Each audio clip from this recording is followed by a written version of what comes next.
Every war you'll ever fight is decided before the first move, not during it, not in the heat of it, before, in the quiet, in the preparation, in the version of you that walks into the room already knowing how it ends. The samurai understood something we forgot. They didn't win because they were faster or stronger or more aggressive than the man across from them. The most dangerous samurai were the ones who walked into a room and the room rearranged itself around them, and no one ever touched a sword. Sun Tzu wrote it in one line, 2,500 years ago. The supreme art of war is to subdue the enemy without fighting. Most people think that's a metaphor. It isn't. It's a method. It's a set of moves you can run on a Tuesday, in a meeting, at a dinner table, in the middle of an argument you were never supposed to win. And every samurai who lived long enough to grow old had built his entire life around it. This video is 9 of those strategies, the ones they used in palace courts and business deals and family disputes.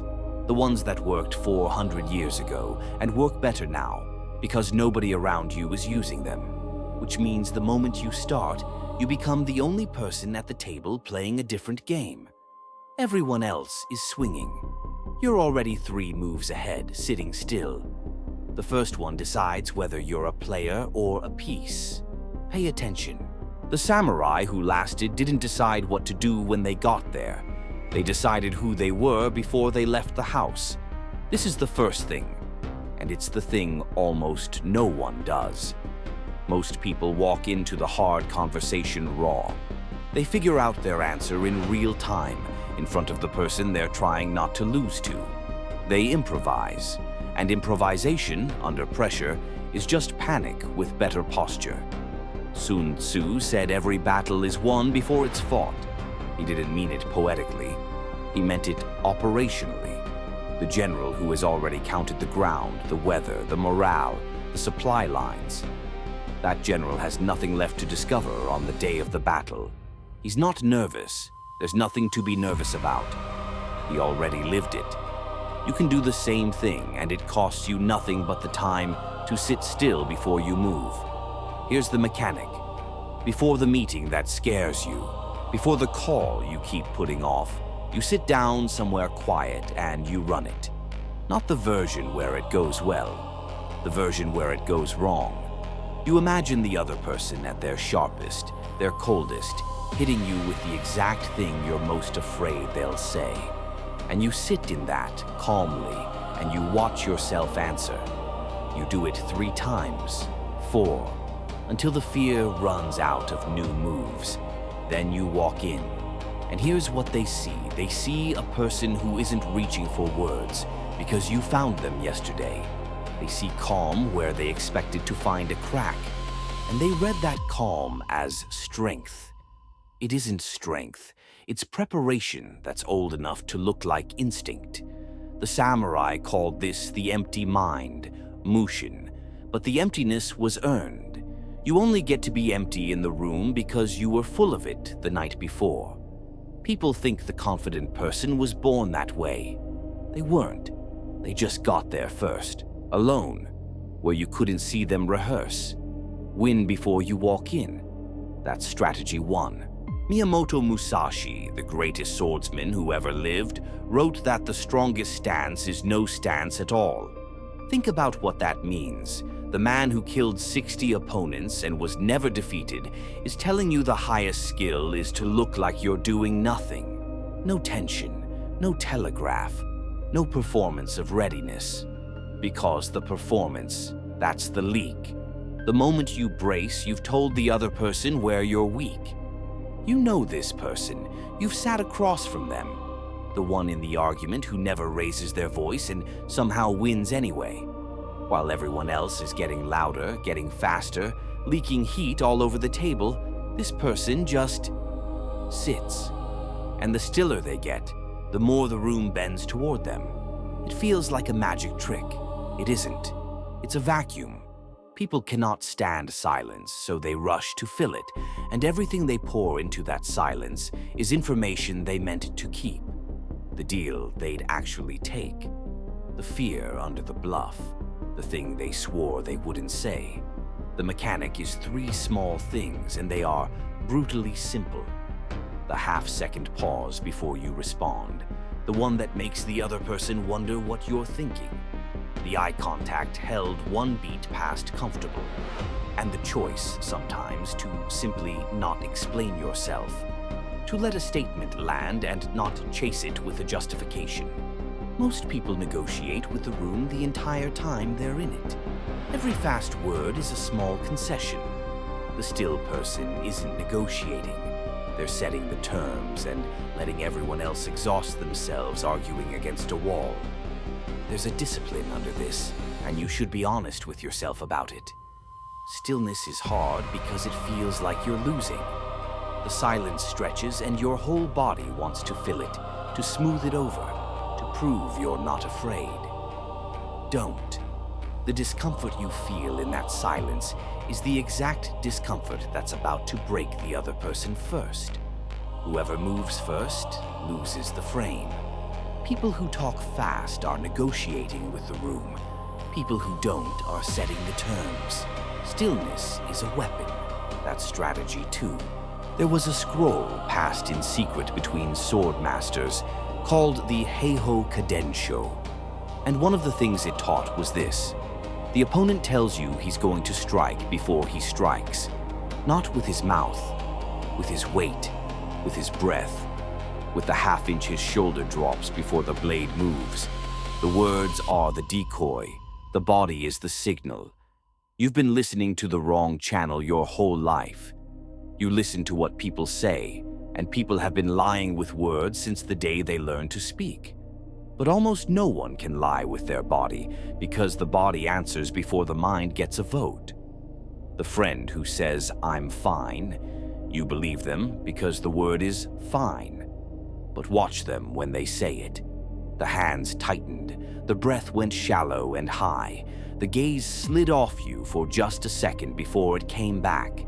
The mouth said fine, everything else said the opposite. And the part of them that can't lie just told you the truth, if you were watching. The mechanic is to move your attention down, off the words, onto the signal. The micro shifts, the shoulder that drops before someone commits to a position, the pupils that flick to the door when you mention the thing they're avoiding, the voice that tightens by a quarter tone right before the sentence they rehearsed. Their words are the song. Their body is the lyrics, and the lyrics are where the meaning actually lives. This isn't paranoia, and it isn't a party trick.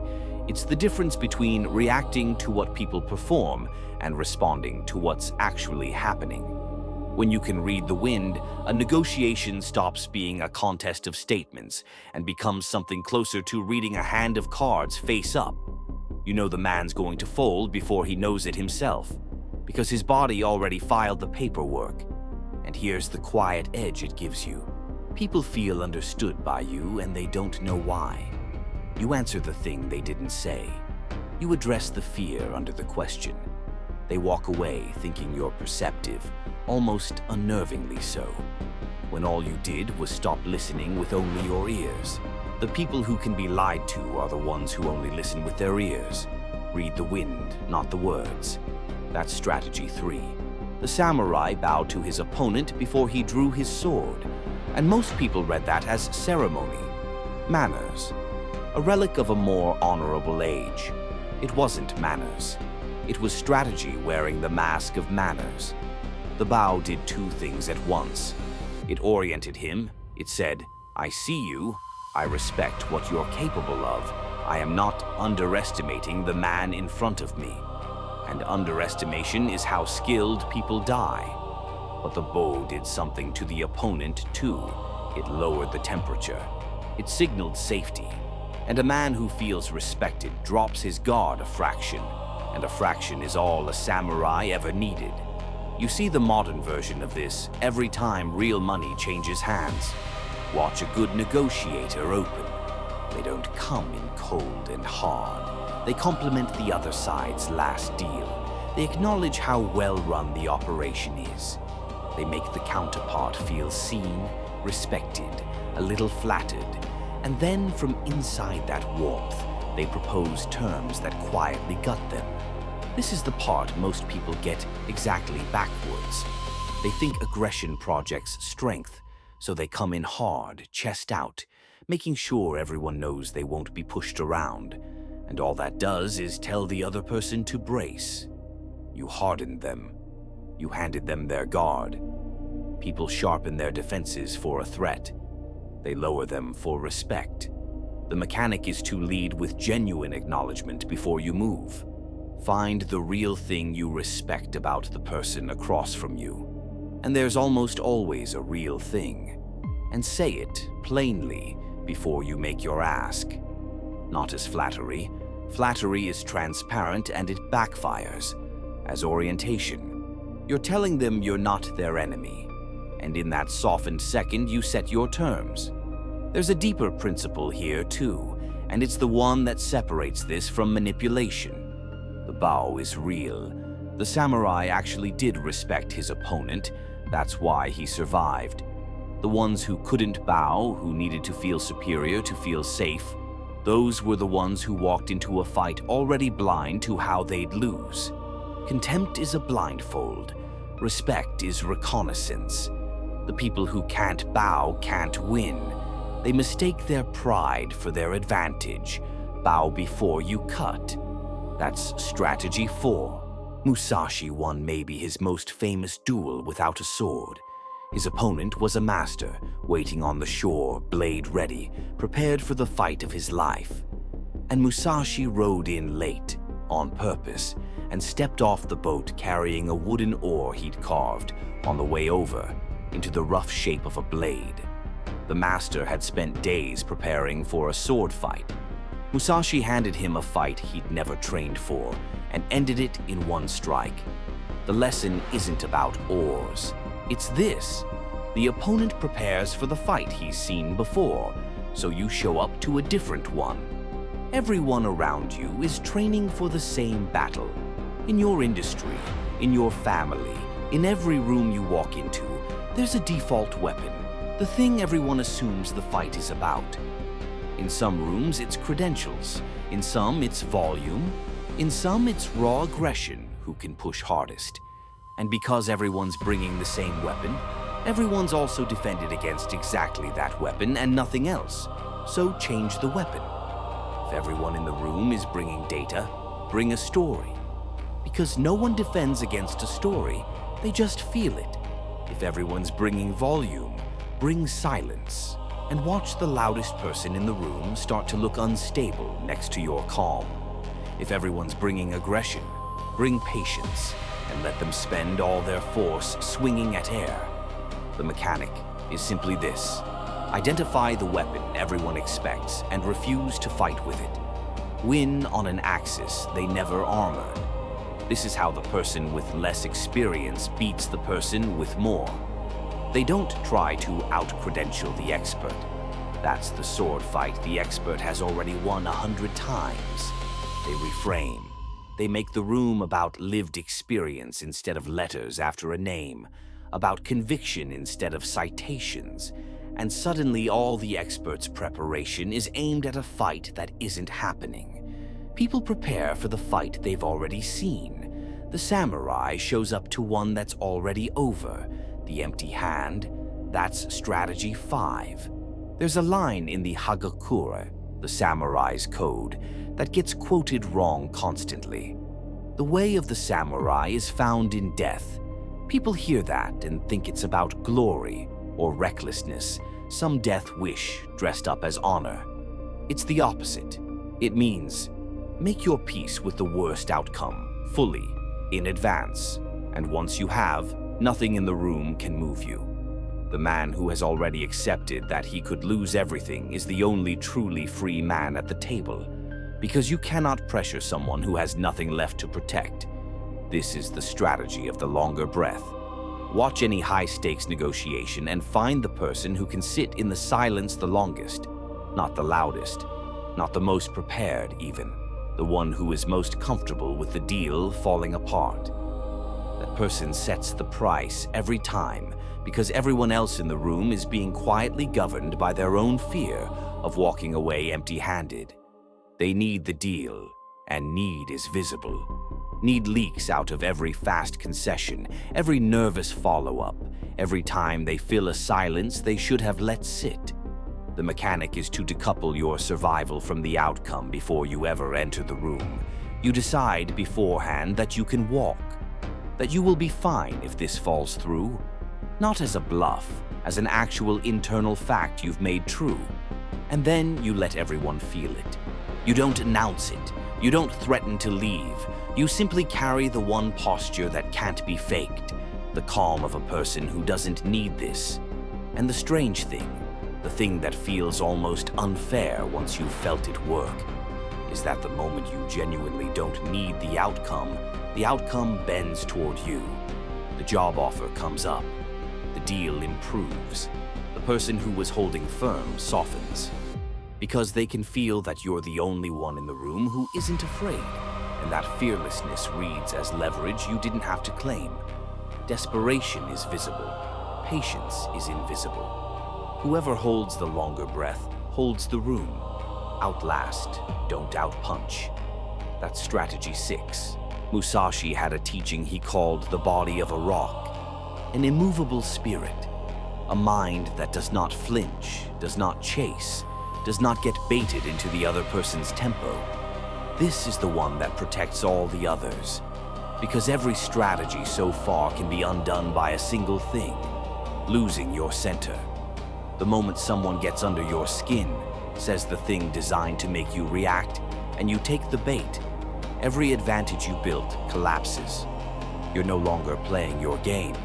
You're playing theirs, at their speed, on their terms. The mountain doesn't answer the wind. You've watched people lose this.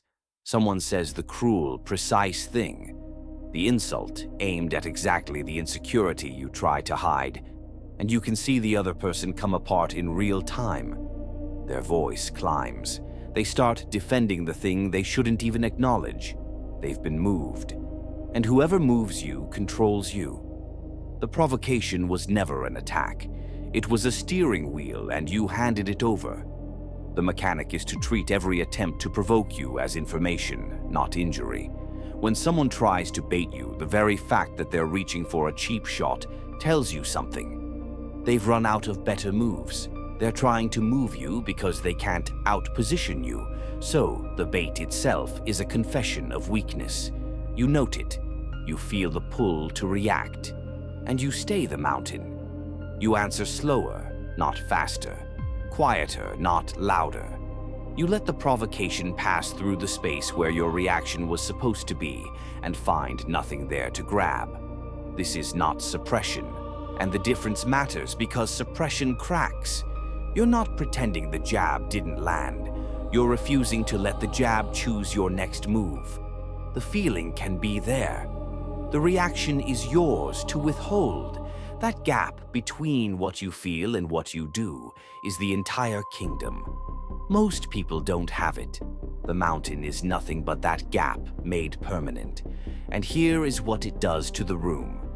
People stop testing you. They learn quickly that you cannot be knocked off your center, and a person who can't be moved is a person no one wants to gamble against. You become exhausting to attack and impossible to steer. They stop trying. The wind spends itself. The mountain is still there. The mountain mind. That's strategy 7.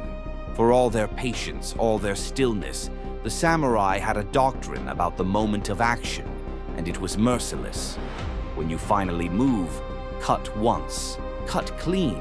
Don't saw, don't hesitate, don't strike and then second-guess the strike. Everything before this was about waiting. This is about what the waiting was for. Because the danger for thoughtful people, and if you're still here, you're a thoughtful person, is that they become so good at deliberation, they lose the ability to act. They see every angle.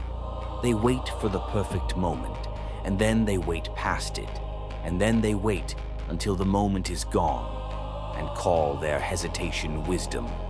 The samurai's whole patience would be worthless if it didn't end, eventually, in a single decisive motion.